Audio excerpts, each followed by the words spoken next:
Welcome, everyone, to the Detroit News Political Insider Podcast. I'm Chad Livengood, politics editor at the Detroit News, joined by Beth, LeBlanc, and Craig Mauger in the Lansing Bureau, and Curtis Hertel Jr., chairman of the Michigan Democratic Party, coming at us from the Kennedy Hart House in downtown Lansing. Chairman Hertel, thanks for joining us on the podcast. Excited to be here. Got to listen to last week's. I missed Jim Runstead there. I guess he had other things to do, but we're excited to be here and excited to have these conversations as we head into Saturday. We also missed Chairman Runstead, but we'll move. Start with Craig here. Let's kick this off. Going into Saturday, there's a lot of talk around the state about Hillary Scholten, Jeremy Moss, problems that they have with Abdul El-Sayed. How important is it for you to get all of these people on the same page, to get some kind of endorsement from Moss and an endorsement from Scholten for Abdul? Does that matter this fall? You know, I think that Democrats are actually historically united. I think that when you saw the national media thought we were going to fall apart the day afterwards, and the 2 days later we had a unity breakfast where Haley Stevens and Abdul El-Sayed hugged and highlighted that the importance of this election. And at the end of the day, this election is about what Donald Trump has done to Michigan and to this country. He promised that wages would go up and that costs would go down. He promised there'd be no more foreign wars. He promised that the Epstein files would be released. None of that has happened, and people are extremely angry about it. And I believe that Democrats are united in the idea that Mike Rogers and John James have supported all of these actions, including a 50% tariff yesterday that will increase costs on every Michigander again. And so, well, listen, the Democratic Party is a big tent.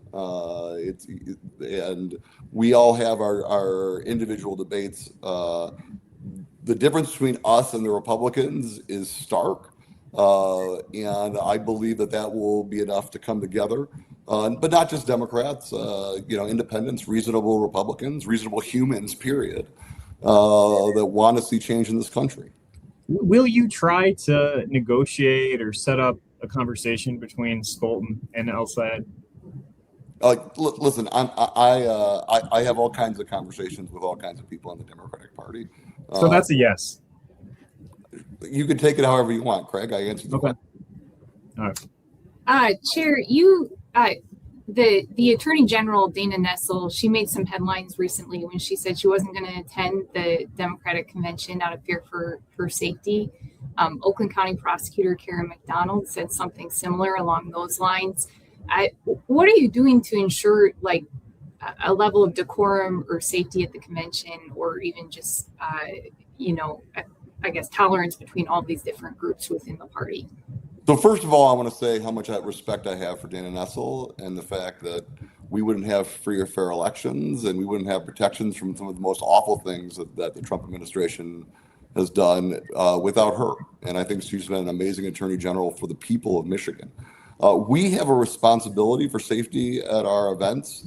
We have a robust plan to make sure that people are safe, and that's something that that's really important. And we're going to follow our code of conduct and make sure that people treat people with decency and respect. But I am 100% sure that we're going to have a safe convention, and we're looking forward to people being there on Saturday. One of the specific things that the Attorney General pointed out was that 5 individuals who were later indicted in a federal case at U of M for spray painting Regents cars and different offenses, that they were at the April Democratic Convention, and that she was worried that they would also be at the one this coming weekend. Do you know if they'll be there, if there will be any special conditions on them in that sense? I have a commitment that they will not be there. A commitment from them? Yes. But are you going to specifically ban them from coming in, or? I don't have the listen. We're a political party. We're also bound by the Constitution and everything else, and our own party rules. I don't get to just remove memberships from people because of anything. Actually, I mean, like there are scenarios where memberships can be revoked, but it has nothing to do with with an indictment. As awful as I think the things in that indictment are, but I have a commitment they're not going to be there or any other party events moving forward. Why has a sitting member of Congress, Hillary Scholten, either not reached out to Abdul al-Sayed, the U.S. Senate nominee, or vice versa? It's been 3 weeks. What's taking so long to kind of get some? To talk about this convention, we talked with, you noted Jim Runstead, the chairman of the Michigan Republican Party, kind of skipped out on our podcast recording last week, but with Vance Patrick, we went through kind of what this convention is about.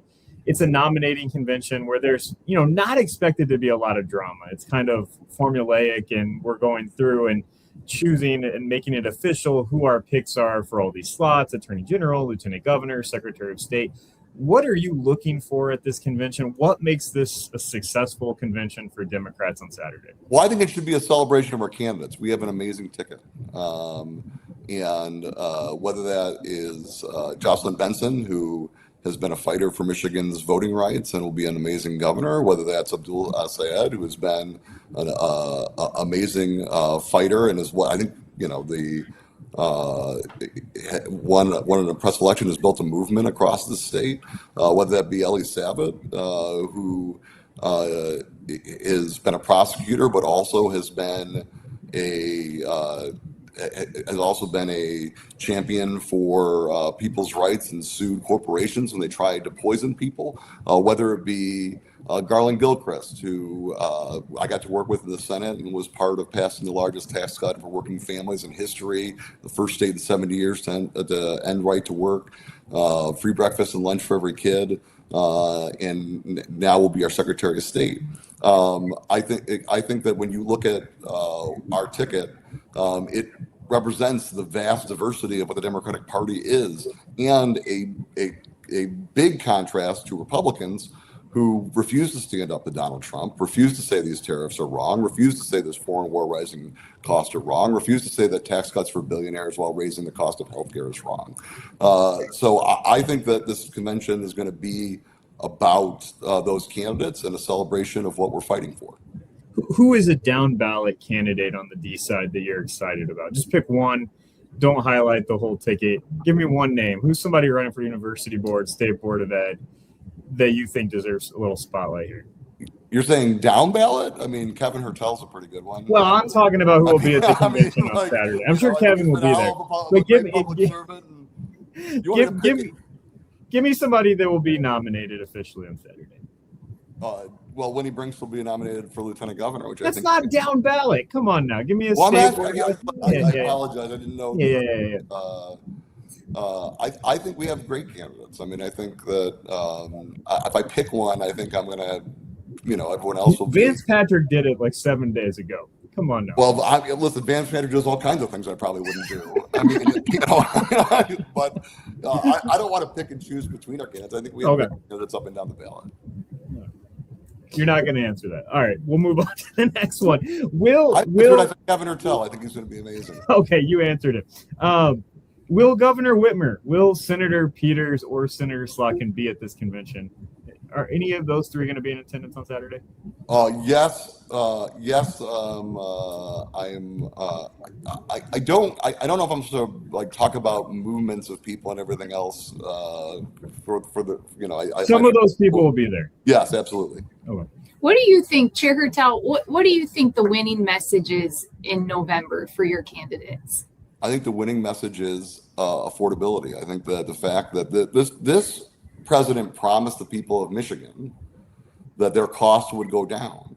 That was the major promise that this president made, and none of that has actually happened. At the end of the day, we saw tax cuts for billionaires while healthcare costs skyrocketed for Michiganders. We saw a foreign war of choice, which he said he wouldn't do, and that has increased the cost of gas, groceries, and everything else.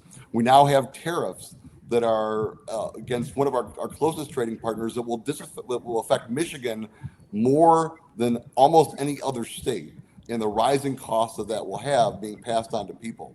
Corporations, by the way, are getting some of their tariff costs back now. They're not passing those savings on to the rest of us. And so this will be about, very clearly, a promises broken by this president. He ran on one thing, and they said it would be America first. The only thing that's America first is the naming of a lake, apparently.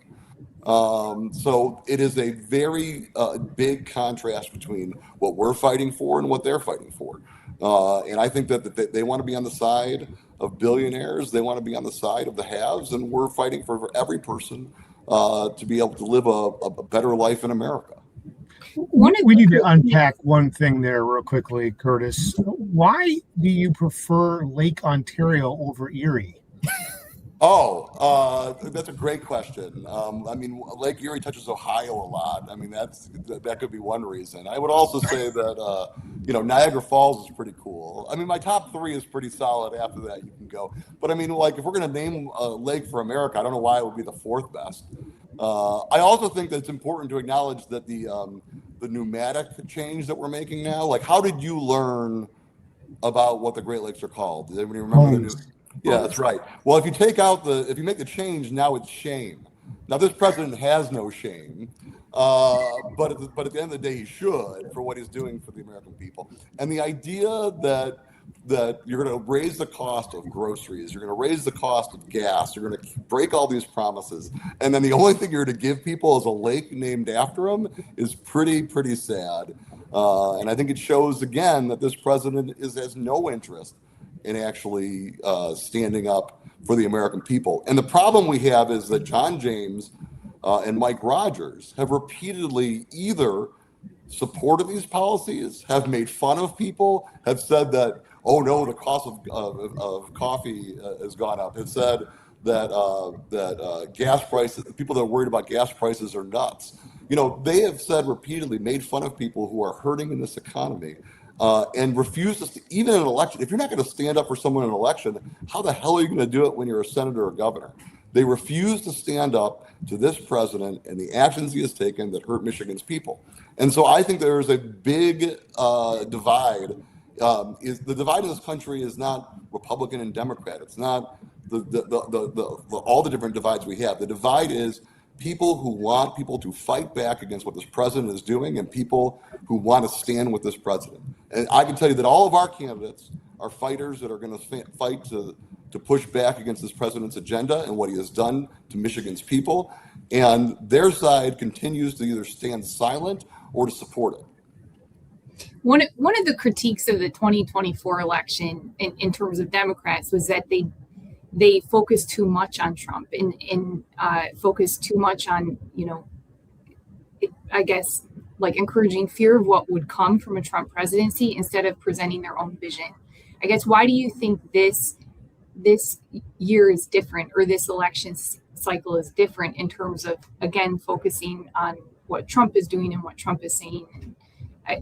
I will say this. I think what Democrats failed to do last time was present a case on the economy. We started the campaign by telling people that the economy was getting better, and that's not true for most people. And the stock market was going up, but the average person wasn't feeling that at their kitchen table. And the Democratic Party is a party of working people. That is the history and soul of who the Democratic Party is.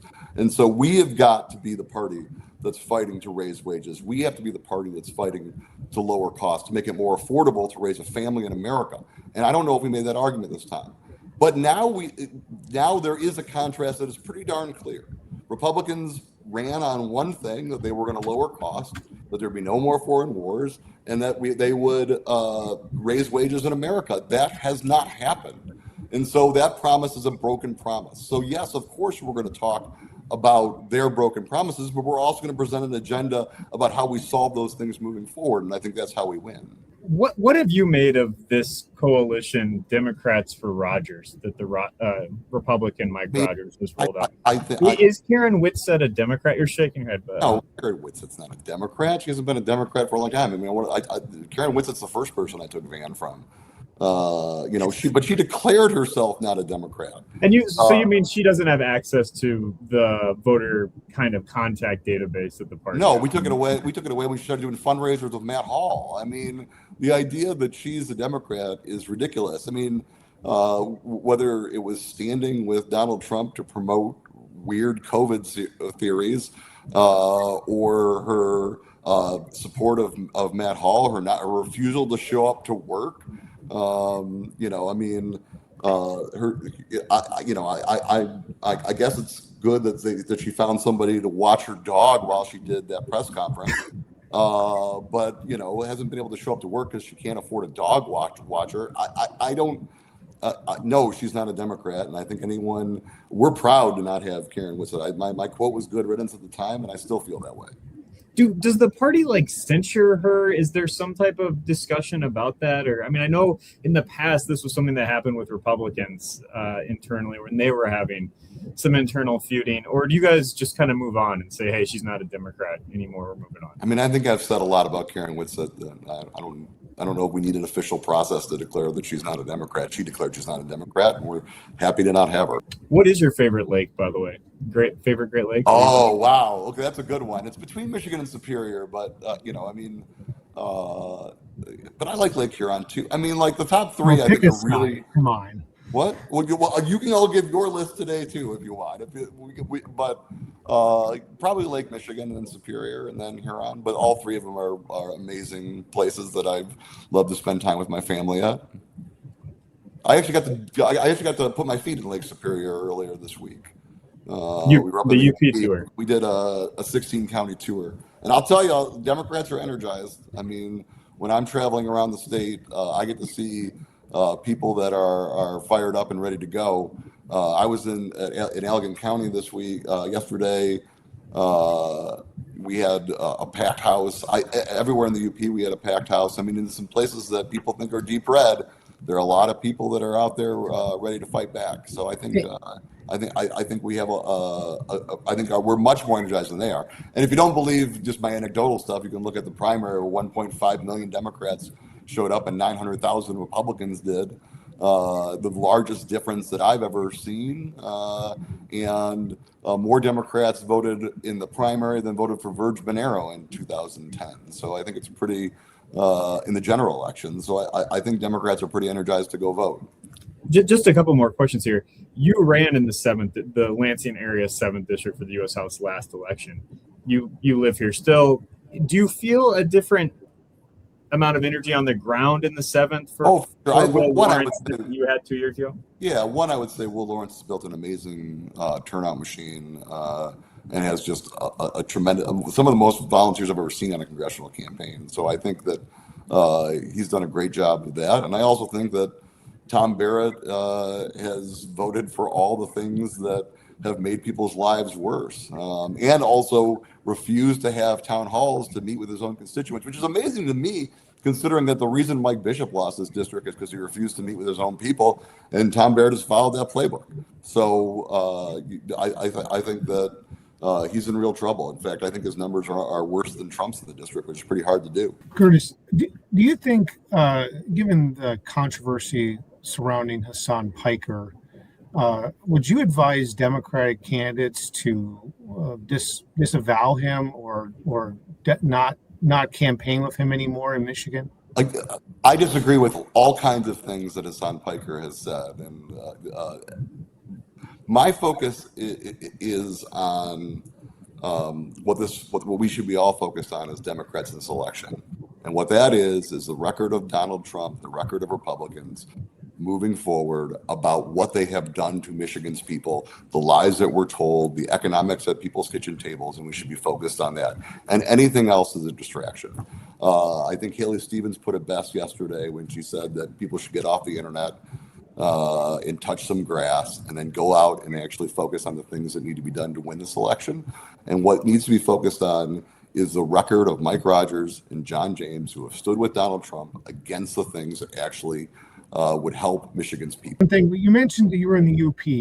It was great. A generation ago, when your father was Speaker, Democrats held quite a lot of seats up there, with a congressional seat for many years, and state Senate seats and state House seats. Do you see any change going on right now in 100%. northern Michigan, in the UP, that gives you hope that Democrats could win a seat up there again? Yeah, I mean, a couple things. Like, I think that Democrats abandoned the playing field in many places in rural America, and we need to go back and fight in those places. It's why we do 60 county tours, and we meet with people. In Iron County, Michigan, we relaunched the Iron County Dems, and we had 50 people at a bar ready to go do the work to get Democrats elected.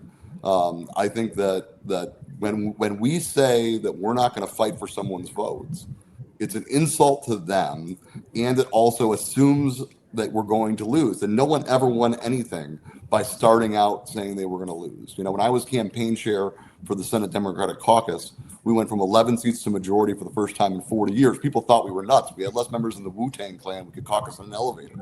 But we built a majority from that by going out and fighting in different places. And so that has got to be part of it. But also, I will say is that Donald Trump has specifically hurt people in the UP more than he has hurt many other places in this state. Working people who were promised that their lives would get better if they voted for Donald Trump. And the reality is none of that has come to fruition. And so I would go to Shedrick Green's race. If you look where we moved it from half point race to a 19.5 point race. A lot of that had to do with Shedrick and being a great candidate, but the place where we moved it the most was Bay County. Bay County, which is economically similar, I think, to the Upper Peninsula, and the pain that people are seeing at their kitchen tables, moved 30 points in one election. We're looking at places all across this country where working class people are saying, you know what, we were promised something, it didn't happen, our lives are not better, we're going to vote differently this time. And so I think the UP is actually one of the places in the state that we absolutely should be focused on. I believe it's one of the places that has been hurt most by the Trump administration. It's one of those places where John James and Mike Rogers refusing to stand up to this president is going to hurt him in this election. And I think that we can win a whole bunch of seats in the Upper Peninsula. Curtis Hertel Jr., Chairman of the Michigan Democratic Party, thank you for joining us on the Political Insider podcast. Happy to be here anytime. I'll be back on this. Unlike my predecessor, unlike my colleague, I'm sorry that he couldn't get there. I don't know if anybody's considered the fact that maybe he couldn't afford the internet access. They don't have any money over there. They don't even have an office any longer. We have 20 offices across the state ready to go get Democrats elected, and he's sitting in his home office probably because they can't afford to actually, the salaries to actually pay people on the ground. We have over 50 organizers across the state. We'll have over 80 by the end of at the end of this month. I think they're in real trouble because they don't have an actual team that's going out to do that, and our team's energized. So I'd rather be us than them. Well, now you apparently have more Democrats in Iron County than the Wu-Tang Clan. That's right. Okay. Thanks a lot, Curtis. All right, thanks for joining us. Talk to you soon. Thanks for having me.